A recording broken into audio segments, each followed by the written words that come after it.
Content creator Aminul Shah, ওনার অপরাধ হইল উনি একটা সত্য কথা বলছে। কি কথাটা? সে বলছে আবু বক্কর, ওসমান, ওমর, মানে তার যে আরো আনুষঙ্গিক সাহাবী আছে, শুধু মাওলা আলী বাদ দিয়া, তারা যদি রাসূল পাক সাল্লাল্লাহু আলাইহি সাল্লামের এত প্রিয়, তাহলে তার ওফাতের পরে বা তার মৃত্যুর পরে তার লাশটা কেন 3 দিন মাটির উপরে ছিল? এটা কি মিথ্যা কথা? এটা কি আমিনুল শাহ লেখছে নাকি আমিনুল শাহর বাপে লেখছে? এটা তো হাদিসে লেখা, এই গান্ডু মোল্লা মুন্সিরা লেখছে। ওদের কথাই ওরা ধরা। হ্যাঁ, এই প্রশ্নের উত্তরও জীবনও দিতে পারবো না। হ্যাঁ, যদি জিজ্ঞাসা করেন যে আচ্ছা কেন 3 দিন লাশটা মাটির উপরে ছিল, কারণ তার ওফাতের পরে কেন, তার তো সাথে সাথে মাটি দিয়ে দেওয়ার কথা, কারণ আমরাও মুসলমানদের মধ্যে কেউ মরলে বলে যত তাড়াতাড়ি লাশ মাটি দেওয়া যায়, তাহলে রাসূলের লাশটা কেন 3 দিন উপরে ছিল? এটা শরীয়ত। কিন্তু এই প্রশ্নের উত্তর এরা বলবে কি, যেহেতু রাসূল পাক ছিল সেই দেশের বাদশাহ, তো আরেকজন বাদশাহ নির্ধারণ না করা পর্যন্ত তাকে মাটি দিলে দেশে একটা অরাজকতা লেগে যেত। এটা মোল্লাদের বাণী বানানো। আচ্ছা, তাহলে গাদিরে ঘুমের ভাষণে রাসূল পাক সাল্লাল্লাহু আলাইহি সাল্লাম 1,29,000 সাহাবীর সামনে বলল, আমি যার মাওলা আলী তার মাওলা। এই যে আমি দলিলগুলা দিয়ে দিতেছি, আপনারা দেখেন। আমি আগামী হজে নাও আসতে পারি, আমার পরে প্রতিনিধিত্ব করবে আলী, আমরা একই নূরের দুটি খণ্ড। তখন রাসূল পাক সাল্লাল্লাহু আলাইহি সাল্লাম উপস্থিত অবস্থায় 1,29,000 সাহাবী বা হাজি রাসূল পাকের সামনে মাওলা আলীর কাছে বায়াত গ্রহণ করছে। এই বায়াতের ভিতরে আবু বকরও ছিল, ওমরও ছিল, ওসমানও ছিল। আচ্ছা, তাহলে তাকে খলিফা হিসেবে মানলো গাদিরে ঘুমের ভাষণে। মানার পরে তখন তার যখন ওফাত হইলো, ওফাতের পরেই পল্টি দিয়ে দিল।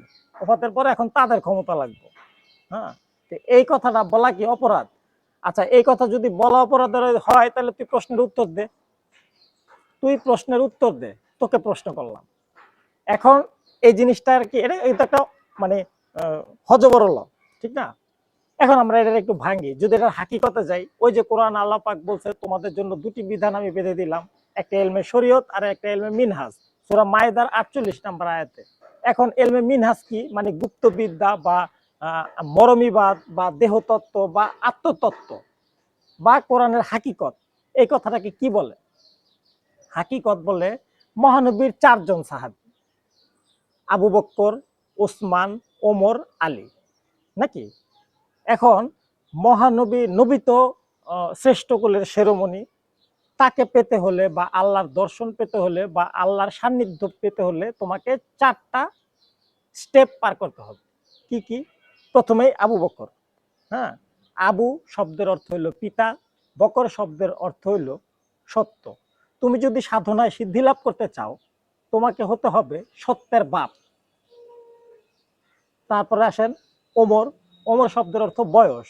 তুমি যদি সাধনায় সিদ্ধি লাভ করতে চাও, তোমার বয়স হতে হবে 25 থেকে 40-এর ভিতরে। গেল ওমর। ওসমান গনি। ওসমান শব্দের অর্থ হলো অজগরের বাচ্চা, গনি শব্দের অর্থ ধনী। তুমি যদি সাধনায় সিদ্ধি লাভ করতে চাও, তোমার কাছে একটা অজগরের বাচ্চা আছে, এই অজগরের বাচ্চা সম্পদে ধনী হইতে হইব।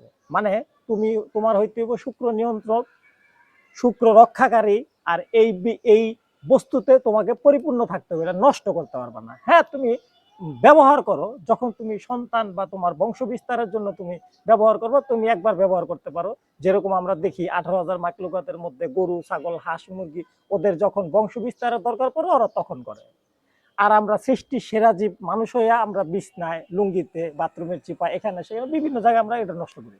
এই জন্য বলছে, তুমি যদি সাধনায় সিদ্ধি লাভ করতে চাও, তোমার সেই অজগরের বাচ্চাটা যাতে সম্পদে ধনী হয়, আর নয়তো তুমি সাধনায় সিদ্ধি লাভ করতে পারবা না। আচ্ছা, এবার থাকে আলী। আলী শব্দ আসছে আলা থেকে, আলা মানে উপরে, আর আলী হইল সেই উপরের ব্যক্তিটা, যে কোনো প্রধান। এখন পিছনের যে 3টা গুণের কথা আমরা বললাম, যে সত্যের বাপ হইতে হইব, বয়স হইতে হইব, বয়স হইতে 25 থেকে 40-এর ভিতরে, মানে তুমি কিশোরও না আবার বৃদ্ধও না, যুবক। এই যুবককে কোরআনে বলা হয়েছে সালাতুল উস্তা, মধ্যবর্তী সালাত। হ্যাঁ, তোমার যদি এই বয়সটা থাকে, যুবক বয়সটা থাকে, তাহলে আর যদি তুমি সম্পদে ধনী থাকো তাহলে তুমি সাধনায় সিদ্ধি লাভ করতে পারবা। আর এই তিনটা গুণ যার ভিতরে আছে সেই আলী, সেই আলী। আর সেই আলী, আলী মানে সে উপরের স্থান, সে সর্বোচ্চ সম্মানিত ব্যক্তি, আর সেই লোকই রাসূলের খলিফা হয়। এই হচ্ছে এটার হাকিকত। আর এই গান্ডু মোল্লা মুন্সিরা এই প্রশ্নের উত্তর জীবনে দিতে পারবো না, কারণ যখনই আপনি তাদেরকে মানুষ রূপ দিবেন, কোরআন হচ্ছে রূপক ভাষা, রূপক ভাষায় রচিত, রূপক ভাষার অলংকার দিয়া তৈরি কোরআন এবং হাদিস।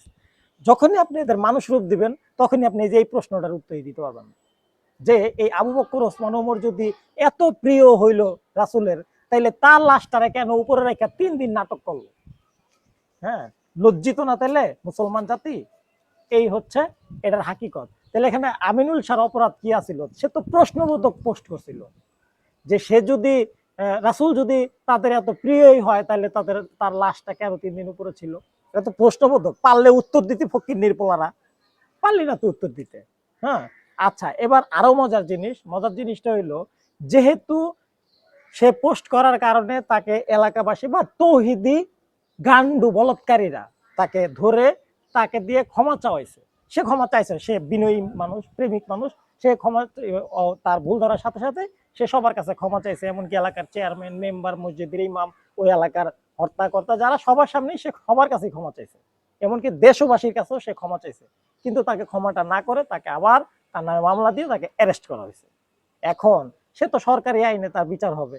বিচার শেষ হওয়ার পরে এই যে যারা এই গান্ডুগুলো আসিলি, এলাকার চেয়ারম্যান, মেম্বার, মসজিদের ইমাম, এলাকার যে গান্ডু বলৎকারী সমর্থকেরা, হ্যাঁ, জামাতি ইসলামের সমর্থকেরা, ধর্ম ব্যবসায়ীর সমর্থকেরা, এরা সবাই আমিনুলের কাছে মাপ চাবি।